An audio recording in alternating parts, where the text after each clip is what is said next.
आज अंजू जब कॉलेज से आई तब उसने देखा कि उसकी दादी की सहेली रमा जी और उनकी बेटी राजू दीदी बैठी हुई है। वैसे तो राजू दीदी का नाम राजकुमारी था, पर सब उन्हें राजू कहते थे। उन्होंने बताया कि कल बहुत वर्षों बाद उनकी बुआ जी अपनी पोती मीना के साथ मुंबई से मेरठ उनके यहाँ 15 दिन रहने आ रही है। अंजू की दादी जी और मम्मी ने उन्हें कहा कि उन्हें हमसे मिलवाने के लिए हमारे घर भी लेकर आइएगा। 2 दिन बाद वे सब लोग अंजू के घर आए। अंजू और मीना की बहुत अच्छी दोस्ती हो गई। मीना का अंजू के घर बहुत मन लगता था। देखते देखते कैसे 15 दिन बीत गए पता ही ना चला।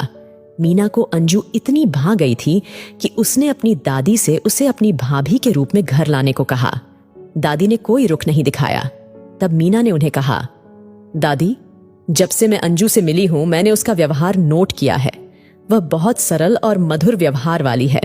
मेरे भाई का जीवन खुशहाल हो जाएगा और मुझे विश्वास है कि अंजू परिवार में घुल मिलकर रहेगी। दादी को अपनी अमीरी पर बड़ा गर्व था और अंजू का परिवार मध्यम परिवार था। दादी ने इस रिश्ते के लिए साफ मना कर दिया। दोनों वापस मुंबई चली गई। ये सारी बातें दादी की सहेली ने ही अंजू की दादी जी को बताई थी। इस बात को काफी समय बीत चुका था। एक दिन अंजू की दादी की सहेली उनके घर आई और उसने बताया कि मुंबई जाकर दादी जी ने अपने पोते की शादी एक अमीर लड़की से करवा दी थी।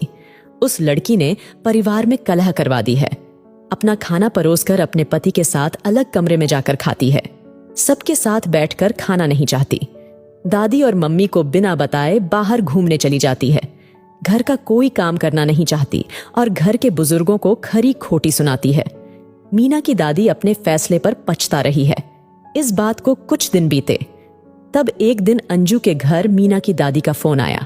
उन्होंने कहा, क्या आप अपनी छोटी बेटी मीनू का विवाह मेरे छोटे पोते से करना चाहेंगे? मैं उसका रिश्ता आपसे मांग रही हूं। मीना की दादी को यह बात पता थी कि पहले रिश्ते वाली बात अंजू के माता पिता तक पहुंच चुकी है। अंजू के माता पिता ने विनम्रता से उनके इस रिश्ते को मना कर दिया। आखिर उनका भी तो कोई स्वाभिमान था।